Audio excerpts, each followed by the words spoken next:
Central Vista project पर रोक लगाने के लिए सुप्रीम कोर्ट में दायर याचिका आज खारिज हो गई। सुप्रीम कोर्ट ने यह कहते हुए इस याचिका को खारिज कर दिया है कि वह इस मामले में दखल नहीं देना चाहता। आपको पता है क्या कि यह सेंट्रल विस्टा प्रोजेक्ट क्या है? इस देश में एक नई संसद बन रही है और उससे भी बड़ी बात, प्रधानमंत्री के रहने के लिए एक नया घर बन रहा है। इस पूरे परिसर को मिला करके जो प्रोजेक्ट है उसे सेंट्रल विस्टा प्रोजेक्ट कह रहे हैं और इसकी अनुमानित लागत 13,450 करोड़ रुपए से लेकर के 20,000 करोड़ रुपए तक बताई जा रही है। पता है इस देश में सबको वैक्सीन लगाने के लिए कितना बजट आवंटित किया गया है? 35,000 करोड़ रुपए का। और सेंट्रल विस्टा प्रोजेक्ट कितने का? लगभग 13,450 करोड़ रुपए से तकरीबन 20,000 करोड़ रुपए तक।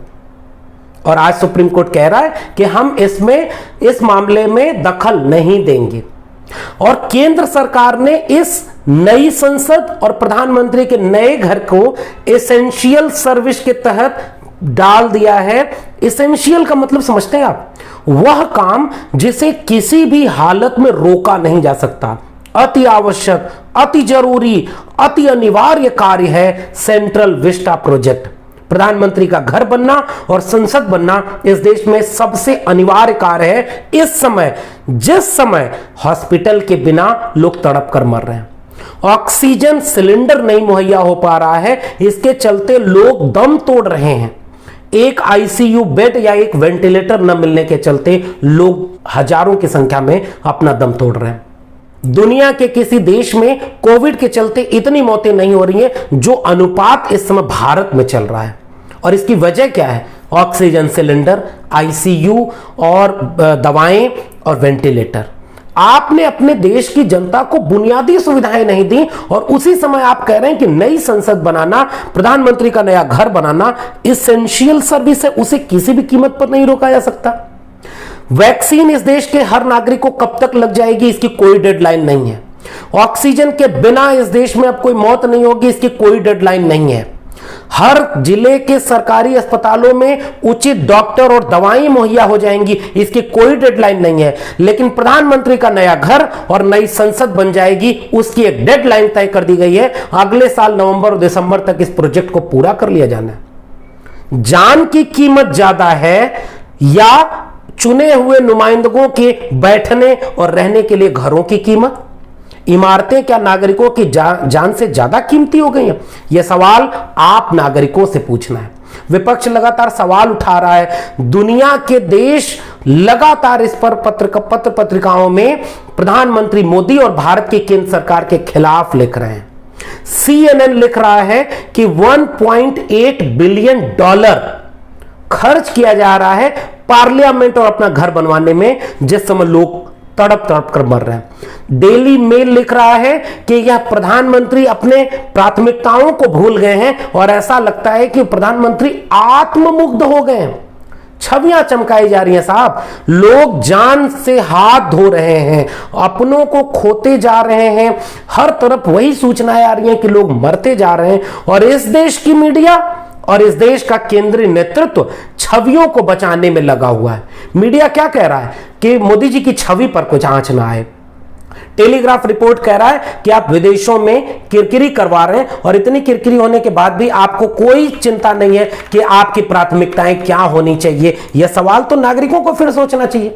द प्रिंट में एक लेख आपको जरूर पढ़ना चाहिए। वो लेख ये कहता है कि सेंट्रल विस्टा प्रोजेक्ट अब तक लगता था कि गैर जरूरी प्रोजेक्ट है, क्योंकि इस देश में अभी भी शिक्षा, रोजगार, बुनियादी सुविधाएं, गरिमापूर्ण जीवन जीने के लिए नागरिकों को जो सुविधाएं चाहिए वो नहीं मिल पा रही है।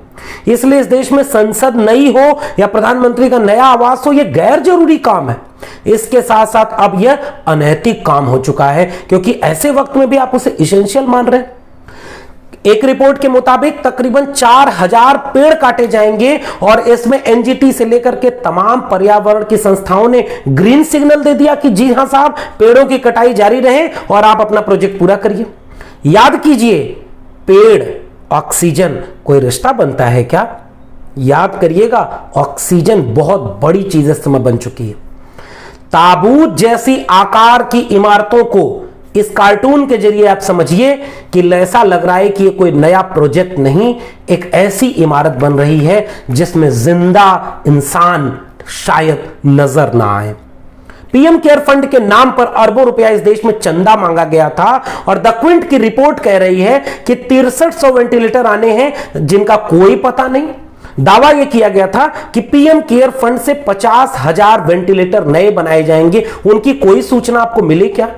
दुनिया के देशों में यह दावा किया जा रहा था कि भारत में पहली बार एक प्रधानमंत्री ऐसा हुआ है जो दुनिया में नाम कमा रहा है। जी हां साहब, आपका प्रधानमंत्री, हमारा प्रधानमंत्री दुनिया में नाम कमा रहा है। किस बात पर? कि सेंट्रल विस्टा प्रोजेक्ट को एसेंशियल बता रहा है और लोग तड़प तड़प के एक दवाई और ऑक्सीजन के चलते मर रहे हैं।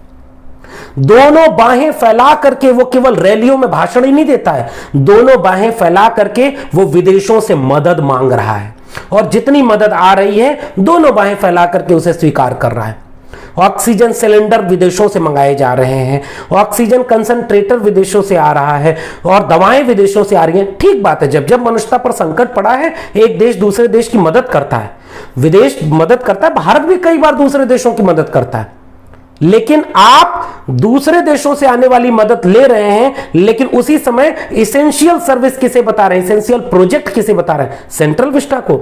वो मदद आ रही है तो जा कहां रही है, यह हिसाब कौन देगा? हिसाब तो इस देश के नागरिकों को इस बात का भी लेना चाहिए कि 8,400 करोड़ रुपए का हवाई जहाज किसको उड़ने के लिए आया था? 2500 करोड़ रुपए का राम मंदिर किसके लिए बन रहा है? 3000 करोड़ रुपए की सरदार पटेल की मूर्ति किसके लिए बनी? 800 करोड़ रुपए का मोदी स्टेडियम, 900 करोड़ रुपए का बीजेपी का ऑफिस, हजारों करोड़ रुपए के लिए धार्मिक आयोजन किसके लिए थे? क्या इसी दिन रात के लिए कि लोग ऑक्सीजन के बिना तड़प तड़प कर मरे, चिताएं ऐसी जल रही हो, ऐसा लगता हो कि आग की खोज करने वाला भी पछता रहा होगा कि इंसानों के मरने पर हम उन्हें इस तरह जलाएंगे। कब्रिस्तानों की तो तस्वीरें नहीं आ रही हैं, मिट्टियां कम पड़ गई हैं, लाशें ज्यादा हो गई हैं। ऐसे दौर में जब आंसुओं का सैलाब रुक नहीं रहा है, ऐसे दौर में सुप्रीम कोर्ट कहता है कि हम सेंट्रल विस्टा प्रोजेक्ट पर रोक नहीं लगाएंगे। ऐसे दौर में एक केंद्रीय सरकार कहती है कि हम नई संसद और प्रधानमंत्री के नए घर के काम को नहीं रोकेंगे। सवाल आपको सोचने हैं कि आपकी छवि, प्रधानमंत्री की छवि, एक नागरिक की छवि, इनके बीच में कहां आप खड़े हैं? क्या आप सही सवालों तक जा पा रहे हैं या नहीं? सोचिएगा जरूर।